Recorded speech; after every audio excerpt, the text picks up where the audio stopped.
This is a follow-up to a recent video about consciousness which gathered a lot of interesting responses.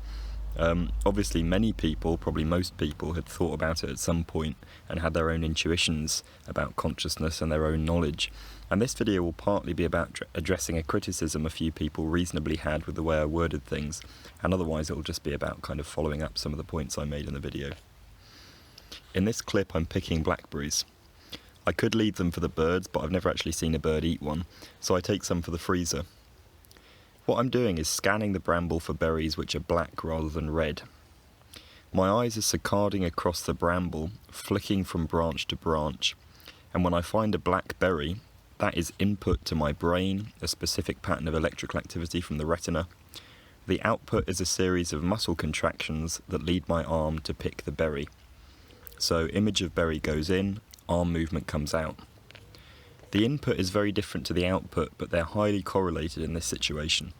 Whenever I see a red berry, I don't pick it, and almost every time I see a black berry within reach, I do pick it. So the brain is manipulating the input to produce very different, very complicated output. Electrical signals from the retinas are being run through the configuration of the brain at that moment, and are getting filtered in a way that produces the electrical signals which cause the muscle movements. There's a lot more going on, and this description on its own is clearly simplified. The criticism I got was mostly around the analogy of the brain to a computer. So, for example, at one point I said that the brain is a very advanced computer. And I really didn't feel that this was an overextension of terminology at the time. The word compute is regularly used in academic journal articles nowadays to describe the things that brains do. And so given I qualified it with very advanced to make clear that I wasn't talking about the focal meaning of the word computer, I was surprised that anyone had a major issue with it. And then I watched the video back and I realised that I use the word calculate about once every 5 seconds, and that word is used a lot less in academic journals. And while in my head it means basically the same thing as compute, manipulating input to produce output, that clearly isn't its technical meaning and might imply an out-of-date view of cognition that I don't have. So while I still think some of the comments were over-extrapolating a little bit maybe, I do see that I was using terminology in a slightly confusing way for anyone with a background in computer science or neuroscience, so I apologise for that. So to clarify, my point wasn't that brains have a CPU or manipulate integers or anything like that. My point was that brains work on data which is encoded in electrical impulses.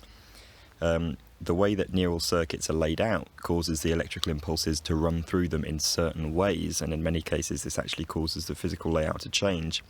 And eventually, because the electrical impulses have been run and filtered through all these circuits, the data that they have encoded in them has been changed, so that when it reaches, for example, the motor cortex, it's in a format that the motor system can turn into the right muscle movements for the situation. And in my mind, this highlighted all these questions of, can a substantial line be drawn between what artificial computers do and what human brains do? Obviously there are lots and lots of fairly basic differences, but is there a point at which you would say, okay, this is now a decent artificial approximation of a brain and not just a computer ham-fistedly imitating the abilities of a brain? I could be wrong, but I suspect the immediate reaction of people in both computer science and cognitive science would be anything from, at the ruder end of the spectrum, they're different in every single respect, you complete idiot, to at the more constructive end, well, they're really, really very different, so be careful of what you say here.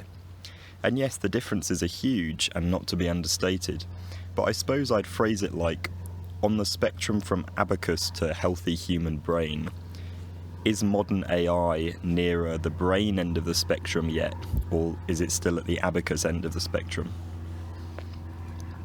Well, any publicly accessible AI I'm aware of only tries to approximate a small subsection of what the brain does. Something like ChatGPT, for example. Now, anyone who doesn't know what ChatGPT is, it's a piece of software where you can type in a prompt like, write me a story about a house on a hill or correct this computer code for me, and it will produce a pretty convincing naturalistic response. It's better for some things than others. It will sometimes convincingly say things that are not true because it's designed to be naturalistic and not necessarily designed to be accurate. The reason it can do all this is because it's been given reams and reams of written text, and it's worked out statistically what words are likely to go with other words. And if you have enough of what we call training data, if it's been given enough text to learn from, Eventually, if someone asks it what is a crow, it can work out mathematically I should put these words in this order, and that will produce a response that resembles the answer a real person would give. And just circumstantially, for a simple question like that, the answer will probably be pretty much true because it probably has information about crows in its training data. So, does ChatGPT know what a crow is? Well, at first I would say yes, but at a much lower dimensionality than a human does. The human brain seems to be a big statistical analysis machine, which analogously to ChatGPT learns how the word crow is statistically related to other words. But not just other words, also visual information about what a crow looks like, auditory information about what a crow sounds like. So we have a bigger web of information supporting our idea of a crow. ChatGPT has a smaller, more impoverished web of information. But that seems to just be a matter of scale, with no obvious hard line between ChatGPT's understanding of a crow and our understanding of a crow. You could argue that ChatGPT's idea of a crow is abstracted further away from a real crow. One way or another, our streams of auditory and visual data come straight from the crow. Their common source is the actual crow, whereas ChatGPT's idea of what a crow is comes from pre-made human ideas of what a crow is. But you could argue that consciousness is the thing that makes a human know what a crow is, this extra layer of awareness. I covered in the last video on this that we don't really know what the neural substrates of consciousness are, and so we don't really know whether ChatGPT is conscious in some way. Insisting that it isn't conscious may feel intuitive, but it has no academic basis as far as I can tell. It seems like there's some kind of power tool festival going on, so you'll have to excuse the noise. I was sitting out here a minute ago over there in the seat where I more often make videos, and I was looking at the world and it's very, very sunny, and I thought it seems as though the brightest things are as bright as they'd normally be. Maybe the darkest things are a little bit darker. I can't perceive detail in really dark areas like I normally would be able to. Basically it looks like if my camera is on settings that make it have a reduced dynamic range. So maybe that's what it is.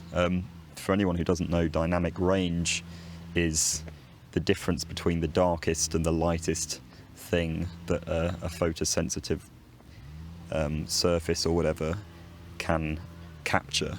So if you have low dynamic range on your camera, for example, then your camera will either be able to capture really bright areas in high detail or really shadowy areas in high detail, and it won't be able to do both at once. So if you're focusing on a shadowy area, anything that's bright will be blasted and just completely white. Or if you're focusing on something bright and there's detail in that, anything in shade will be completely just pitch black. So that's low dynamic range.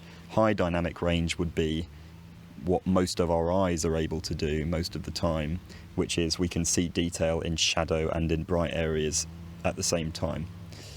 So yeah, that's an explanation of that. But I was thinking about this contrast thing, and it reminded me of something that I thought when I read the David Earle paper that I talked about in the last video on this topic. And for those of you who didn't remember, a very quick recap, the David Earle paper was suggesting that maybe consciousness is the input data to a system in the brain whose job it is to come up with solutions to new problems that you don't have an automatic response to. So anyone who's been driving for a long time, when there's a red traffic light, your body will just do what it needs to do to get you to stop, get the car to stop. Usually you don't have to think about it. You can pay conscious attention to it if you want, but I'm sure most of us who drive have had the experience of realising, I don't remember driving home. My body was just doing that on its own. I wasn't even, as far as I can tell, I wasn't even forming memories while I was driving home. And that's because it's, our body has come up with a program of how to do that. It doesn't need to think about it anymore. But a lot of the things we do have to think about. And the idea is consciousness is the input data to that thought process. And that for some reason it's encoded in a way that produces qualia, which are these properties of our own conscious experience, like what red actually looks like, regardless of what the wavelength is, like the actual appearance of it, or what pain actually feels like. And I was thinking, maybe a benefit, an evolutionary benefit, to having that data encoded in this qualia format, whatever that means, and I couldn't describe that on a neurological level, but yeah, maybe having this sensory data encoded in this qualia format provides additional contrast. Maybe that's part of what the benefit is, because I know that there are some situations in which the brain plays around with contrast and signal noise ratio and stuff like that to make it to sort of make it easier to work with the data it has. So I'm more familiar with auditory neuroscience, the science of hearing, although I've not been in the field very long at all, and I definitely make mistakes more in this than I even do in linguistics. But I'll correct myself on screen if I'm wrong, but the brain, for example, when you're listening to somebody speak at a party or in a pub, when there's all kinds of background speakers that you don't want to listen to, you're listening to this one person, your brain will actively suppress the information. It will suppress the electrical signals that are coming from the background speakers, and it will increase the gain. It will basically increase the volume, increase the power of the speaker that you're actually listening to. And this will show up in the neurological representations of the target speech and the background speech. So the brain finds it useful to play around with contrast in that way. It seems to not be able to work very well with low contrast data that doesn't have much contrast in it between signal and noise, and it seems to actively increase the contrast between the signal and the noise, or between different aspects of the sensory input, in order to make it easier to work with. And so I think that may be what qualia are. I think qualia may be the reflection of some kind of way of processing the data that really drives up the contrast between light towards the short wavelength end of the spectrum and light towards the long wavelength end of the spectrum. It's not just simple neural firing rates, although probably somehow it must arise from neural firing rates, but it's, the contrast has been pushed right the way up, and perhaps that's got something to do with why we experience these things consciously,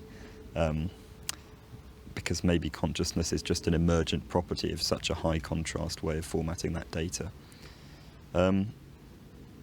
This is obviously an idea I need to sort of think about more, but yeah, one counter way of thinking about it, I suppose, would be, why is our consciousness, why isn't it completely modality independent?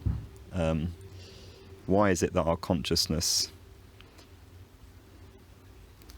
has such a lot of sensory modality baked into it? So, for example, when I look at a pigeon, I know that I'm seeing the pigeon. I know that data is coming in through my eyes. If the pigeon opens its mouth and makes a noise, I know which part of my experience is me seeing the pigeon making the noise and which part is me hearing the pigeon making the noise. I'm very aware of how different kinds of data are coming in, exactly because of this contrast thing. Hearing the pigeon feels really different to seeing the pigeon. So I would never get, maybe if you had something like, what's that condition called? Synesthesia? Maybe the lines between seeing and hearing and stuff like that do get blurred. I'm not sure what it feels like to have synesthesia.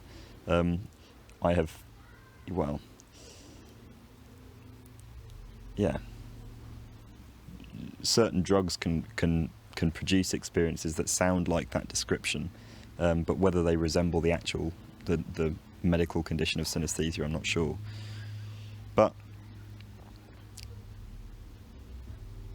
yeah, I would have thought that the point of senses is to triangulate with each other and produce an idea of the external world which is not based on senses, which is just a reconstruction of what's actually out there. So why is it that in our conscious minds so much of that sensory modality is baked in? We know what we're seeing, and we know what we're hearing, and we know what we're feeling. I wonder if there's any evolutionary benefit to that. And yet at the same time it feels like one experience. I don't know, very complicated. Definitely need to think about it more, but that's just some thoughts for you. I commented at the end of the last consciousness video that I felt less conscious now than when I was a child, and many people had very interesting things to say about that in the comments, either in agreement or disagreement from their own perspective. People in their late 70s commented that they felt, if anything, more conscious now than they remember feeling when they were younger. And plenty of people also said they felt similarly to me, and they put it down to things like spending a lot of time indoors looking at a screen, or again to the fact that we don't have as many new experiences as we get older. Someone with the username expat said something that I resonated with, which was that they remember the first pint of beer they had when they were 16, and they've never been able to re-experience that taste. And they point out that by stepping outside of your routine, you can have more novel experiences like that. And I agree. You know, even with the beer thing specifically, beer doesn't taste the same as it did the first time I had it, and I only very occasionally get close to that experience when I've not had it in ages and I just have one pint. But I'm still not clear on how well I even remember earlier experiences, and that's in line with one of Dennett's points. How would we know if our qualia were changing and our memories of them were just glossing over the changes? Our brains do all sorts of things to make our experience feel more continuous than it really is. When I made that video, it also turned out that I had a pretty bad folate deficiency, which has all kinds of very startling neurological symptoms. I thought I must have multiple sclerosis or something, and it was only the formality kind of blood test they do before they send you to a neurologist that brought up the folate deficiency. But among the symptoms were just an inability to plan anything. I couldn't really organise my behaviour properly. I didn't know what order to do basic tasks in. Everything was confusing. I'd have moments of suddenly losing all understanding of what was going on around me. You know, I'd look at a table and I wouldn't know that it was a table. I'd look at a car and I wouldn't know that it was a car. I'd almost sort of wake up in conversations and not know how I'd got there or what point I was trying to make. I'd still have a feeling of continuity. I'd feel like I know I've just been having this conversation for about 5 minutes. I just don't know what it's about. The supplements have made things a lot better, but I'm sure that must have contributed to the feeling of unconsciousness. But another point worth wondering about: are we conscious and experiencing qualia all the time? I'd say it's impossible to tell. According to Brian Earle's theory, the computations get done outside of consciousness and basically get run through it if they need to be used to organise some non-automatic behaviour.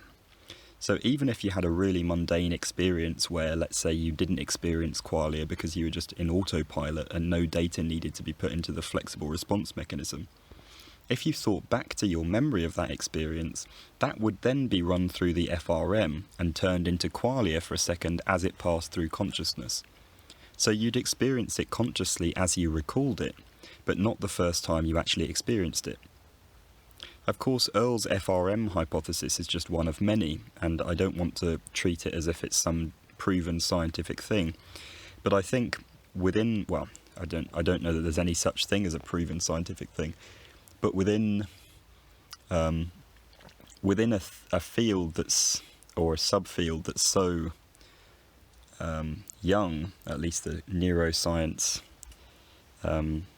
investigation of consciousness is so young, I think it's important to kind of develop theories and try to work out ways in which they might end up being testable.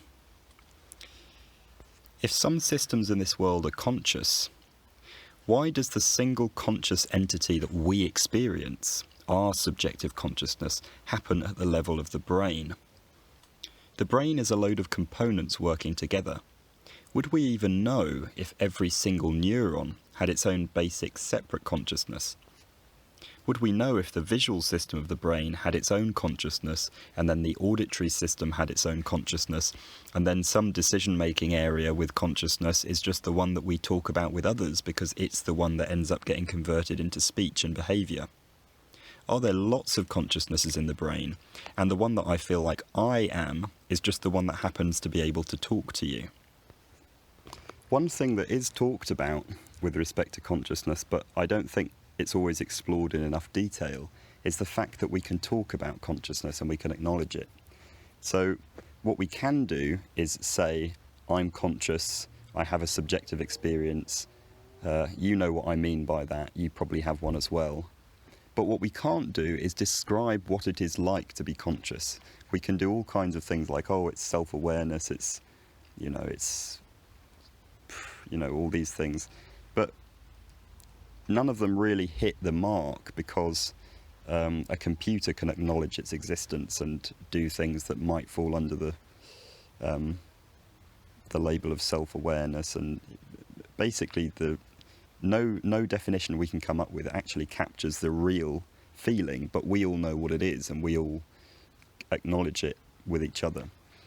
And the fact that we can acknowledge it verbally means that consciousness must alter data in our brain somehow, because our speech is the result of muscle contractions, which are the result of electrical impulses in the central nervous system, which, as I said towards the start of the video, are just processed data.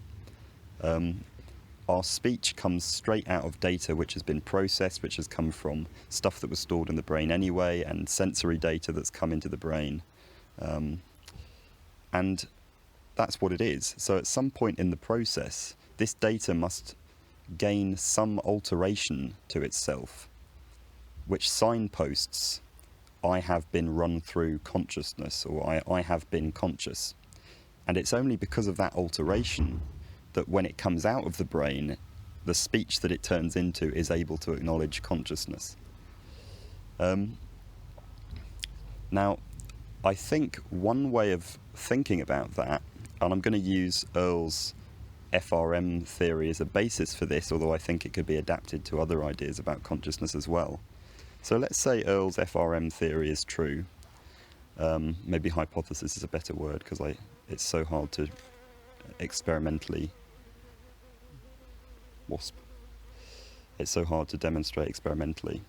But so Earle's idea is that visual data and auditory data and all kinds of sensory data get processed at higher and higher levels. We recognize objects, we recognize features, and then they, combined with emotional data and somatosensory data, get fed into this flexible response mechanism to organize a non-automatic behavioral response. And as they get fed in, as they are input for a split second, they're conscious and they're converted into this qualia format or whatever it is, where, that's the point at which the wavelengths that we think of as red turn into this experience of what red looks like. And the wave, whatever the neural substrates of pain are, get turned into this experience of what pain feels like. And that is just as it's put into the FRM. And then in the FRM, a load of data manipulations are done to organize a behavior, and then it projects out of the FRM and goes to the speech production center or motor cortex or whatever. And then the behavior happens. So as it's passing through this input stage to the FRM, and this is the one thing that's slightly out of line with Earle's theory, because he says that no data manipulation happens within consciousness. But as it passes through this input stage to the FRM, it gains something, some kind of consciousness tag, which is just an alteration to the data, maybe the equivalent of like a line of code saying, I have been through the FRM. I have been conscious.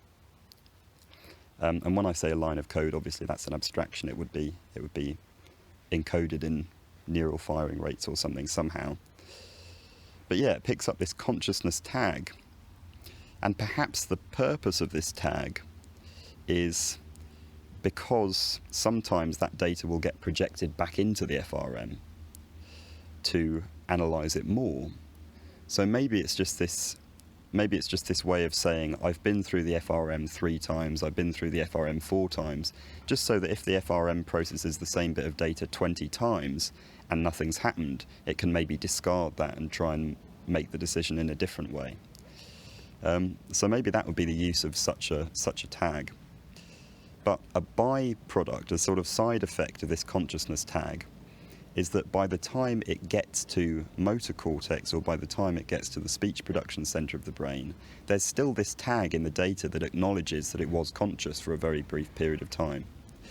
And this tag can be converted into, or the data with this tag attached to it can be converted into speech which acknowledges consciousness.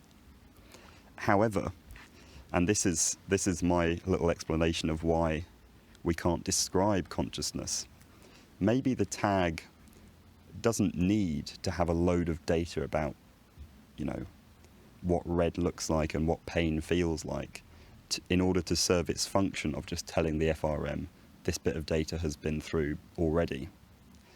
So the tag gets to the speech production center of the brain, and although it has enough data that the speech production center can acknowledge that the data was conscious, it doesn't have enough data to describe what that consciousness was like. So the reason that we experience consciousness and qualia but we can't describe them may be because the bit of our brain that's experiencing them is not the same as the bit that is talking about them. And the bit that's talking about them, the speech production center, actually doesn't know what red looks like, and it doesn't know what pain feels like because it doesn't get given that data. I think this fairly succinctly explains why we just can't seem to describe this stuff even though it's happening inside our brains. And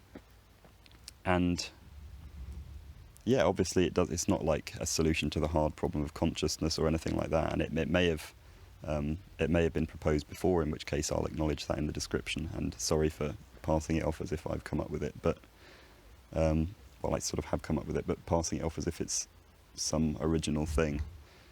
But I think that this may go some way towards explaining why we find the hard problem of consciousness so hard, because it's this thing we're experiencing, but we can't describe it, and that's incredible. That must mean that it's some ethereal thing, and our